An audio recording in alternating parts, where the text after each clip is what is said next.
बिस्मिल्लाहिर्रहमानिर्रहीम। अस्सलाम वालेकुम my YouTube family. I hope कि आप सब खैरियत से होंगे। आज मैं आपके साथ बहुत मज़े की रेसिपी शेयर करने लगी हूँ।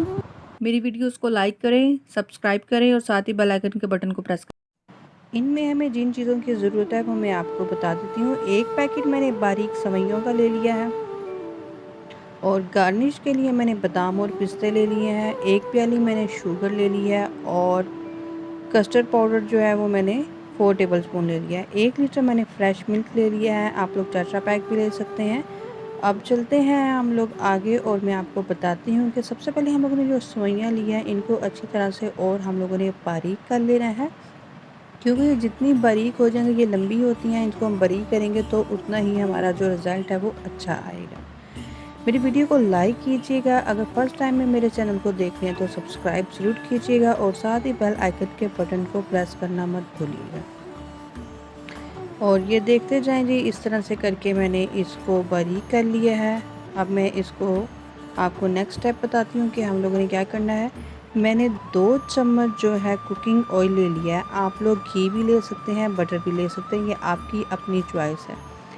अब ऑयल को गर्म होने के लिए हम लोग 1 से 2 मिनट के लिए अपनी फ्लेम को मीडियम कर लेते हैं। और जो हम लोगों ने सेवइयाँ छोटी छोटी की हैं वो मैं इसके अंदर ऐड कर देती हूँ। और ऐड करने के बाद तकरीबन इसको हम लोग 2 से 3 मिनट के लिए फ्राई करेंगे। फ्राई करना ज़रूरी है, क्योंकि फ्राई करने से ये जो हमारी सेवइयाँ होंगी वो अच्छी तरह से थोड़ी सी भून जाएंगी। और साथ साथ आप लोगों ने चम्मच को ज़रूर हिलाते रहना है।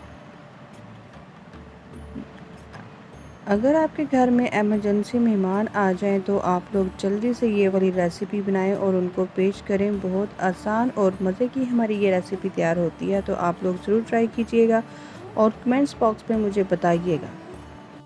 ये जो सेवइयाँ मैं बनाने जा रही हूँ ये दूसरी सेवइयों से बहुत हटकर बनती है और आसान और मज़ेदार से ये बनती है, तो इस तरीके से आप लोग भी ज़रूर ट्राई कीजिएगा। अब इसके अंदर मैं 4 टेबलस्पून जो है शुगर ऐड कर दूंगी।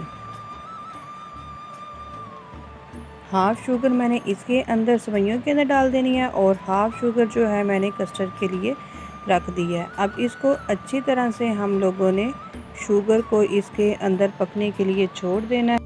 आप लोग शुगर की जगह आइसिंग जो है शुगर होती है वो भी ले सकते हैं, वो जल्दी मेल्ट हो जाएगी इसके अंदर। तो अब इसको मज़ीद हम लोग 1 से 2 मिनट के लिए और पका लेते हैं। और ये आप देख सकते हैं कि जो है हमारी शुगर इसके अंदर मेल्ट हो चुकी है। और यहाँ पे मैं कैप्चर नहीं कर सकी, यहाँ पर मैंने जो है 4 टेबलस्पून फ्रेश मिल्क इसके अंदर डाला था, वो डालना ज़रूरी होगा, क्योंकि ये सेवइयाँ हमारी बहुत ज़्यादा कड़क हो जाएगी। सेवइयाँ हमारी रेडी हो चुकी है। अब फ्लेम को मैं बंद कर देती हूँ। एक मैंने बाउल ले लिया है और इसके अंदर सबसे पहले अब हम लोग यहाँ पर सेवइयों की लेयर लगा लेते हैं। इस तरह से करके हम लोगों ने अपने प्लेटर के अंदर 4 साइडेड अच्छी तरह से लेयर लगा लेनी है। हाफ़ सेवइयाँ जो है उसकी मैंने लेयर लगा लेनी है और हाफ़ सेवइयाँ जो है मैंने रख लेनी है। और चम्मच की मदद से इसको तमाम साइडों पे बहुत अच्छी तरह से प्रेस कर लेना है। प्रेस करने के बाद अब इसको हम लोग रख देते हैं और मैं आपको नेक्स्ट स्टेप बताती हूँ कि अब हम लोगों ने क्या करना है। एक पतीली ले लिया है, इसके अंदर जो हम लोगों ने फ्रेश मिल्क लिया था वो मैं इसके अंदर ऐड कर लेती हूँ और फ्लेम को हम लोगों ने हाई कर लेना है। सबसे पहले हम लोगों ने ये फ्रेश मिल्क को बहुत अच्छी तरह से बॉयल करने के लिए रख देना है। और अब इसके अंदर जो है मैं इलायची ऐड कर देती हूँ और इसको हम लोग मिक्स कर लेते हैं। और जो हम लोगों ने कस्टर्ड पाउडर लिया था इसके अंदर मैंने दूध डालकर इसको बहुत अच्छी तरह से मिक्स कर लिया है। ये आप देख सकते हैं कि हमारा कस्टर्ड कितनी अच्छी तरह से मिक्स हो चुका है। और यहाँ पर जी हमारा जो दूध बॉयल होने के लिए रखा था वो बहुत अच्छी तरह से बॉयल होने जा रहा है। जैसे ही मज़ीद ये और बॉयल होता है तो फिर मैं आपको बताती हूँ कि क्या करना है। लोगों ने कस्टर्ड लिया वो इसके अंदर ऐड कर देना है और साथ ही इसके अंदर चम्मच को हिलाते जाना है। इस तरह से करके जो है हमारा कस्टर्ड मज़ीद बस 1 से 2 मिनट के लिए हम लोग इसको और पकाएंगे, ताकि ये थोड़ा सा और बहुत अच्छी तरह से थिक हो जाए। ये आप देख सकते हैं कि हमारा कस्टर्ड जो है काफ़ी हद तक थिक हो चुका है और इसको मैं अब ये इसकी सेकंड लेयर लगा देती हूँ कस्टर्ड के साथ सेवइयों के ऊपर। और कस्टर्ड की लेयर लगाने के बाद अब इसको मैं ठंडा होने के लिए रख देती हूँ, क्योंकि जब ये ठंडा होगा तो ये हार्ड हो जाएगा थोड़ा सा।